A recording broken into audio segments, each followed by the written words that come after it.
Yes, well, I just want to say now that the Democrats have total control of both the executive branch and the legislative branches of government, they no longer have any excuse whatsoever to do the things that they promised us in 2006.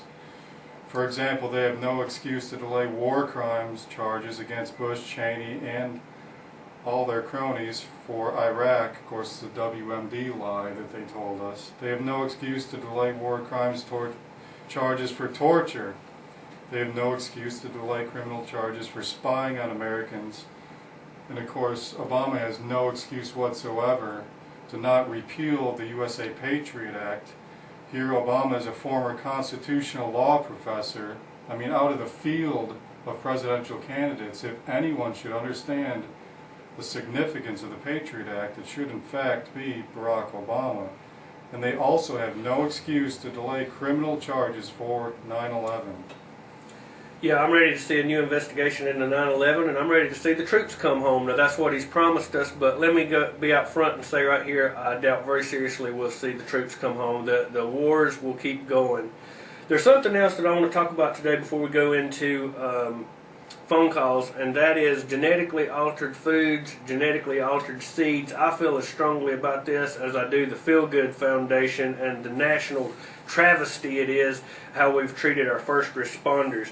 So if this is new to you, I urge that you go to the internet and you look it up, because this is a national tragedy. It's a worldwide tragedy. But to start with, one would think that Iraqi farmers, now prospering under the freedom and democracy that's been bestowed upon them by the great American government, would be able to plant the seeds of their choosing. But that choice, under a little-known Order 81, would be illegal.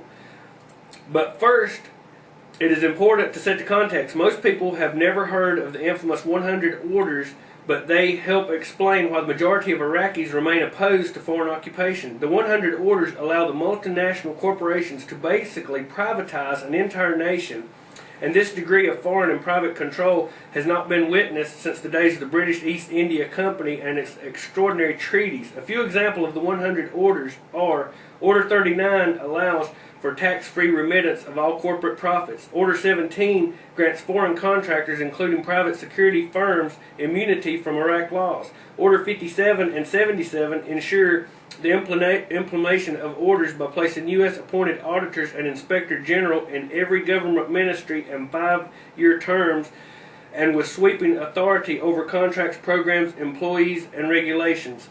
But back to the most blatant order of all, Order 81. Under this mandate, Iraqis' commercial farmers must now buy registered seeds. These are normally imported by Monsanto, Cargill, and Worldwide Wheat Company. Unfortunately, these registered seeds are terminator seeds, meaning sterile. Imagine if all human men were infertile, and in order to reproduce, women needed to buy sperm cells at a sperm bank. In agricultural, terminator seeds have no agricultural value other than creating corporate monopolies. The Sierra Club, more of a Main Street conservation organization than a radical environmentalist one, makes the exact same case. This technology would protect the intellectual property interest of the seed company by making the seeds from a genetically engineered crop plant sterile, unable to germinate. Terminator would make it possible for farmers to save seeds from a crop for planting next year, would make it impossible for farmers to save seeds from a crop for planting next year, and would force them to buy seeds from the supplier in the third world.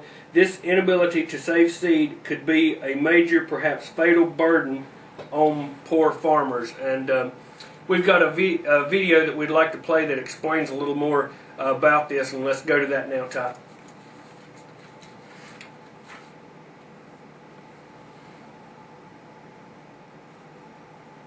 Food is something very existential, and it's something very fundamental to human beings. And so people, even if they don't understand the intricacies and complications, say, of genetic engineering, they get naturally suspicious when they suspect that their food is chemically contaminated or genetically modified, and the secrecy of the corporations heightens that suspicion.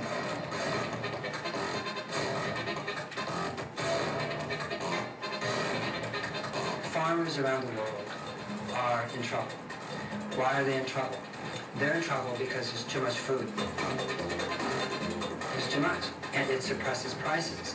So those farmers are highly susceptible to a crop, a seed, It's been raining the whole time. that will slightly reduce their costs. Even if the long-term effect is detrimental to their soil, to themselves, even to the family. And you see it in India, you see it in America, you see it in Canada, you see it in Argentina.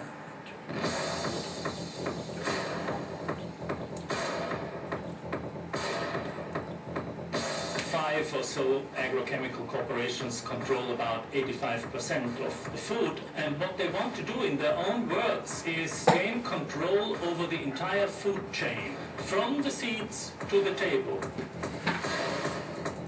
Corporations are putting a gene from another species into germplasm to create characteristics or traits which are more desirable to whom? Well, in most cases, these traits are desirable to agribusiness. That is to say, companies who are mass producers of corn and soybeans. Generally, mass producers of food that goes to cattle to make meat. The danger of this is really unknown. Scientifically, we are on a threshold that we've never crossed before. We simply do not have the expertise to judge whether we know what we're doing or not.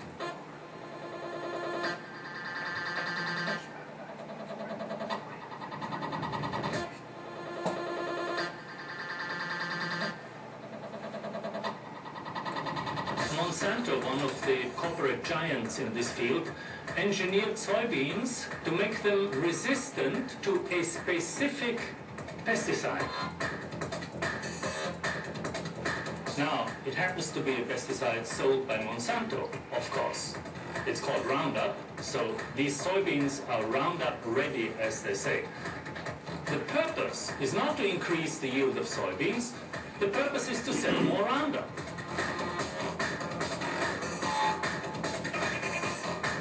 They have other crops that have a pesticide in them, and they want to sell these special seeds. Now, they have patented the seeds, they sell them for inflated prices, they charge a technology fee on top of it, and then they have intellectual property rights so that farmers are not allowed to save the seeds or develop them as farmers have done for hundreds of years.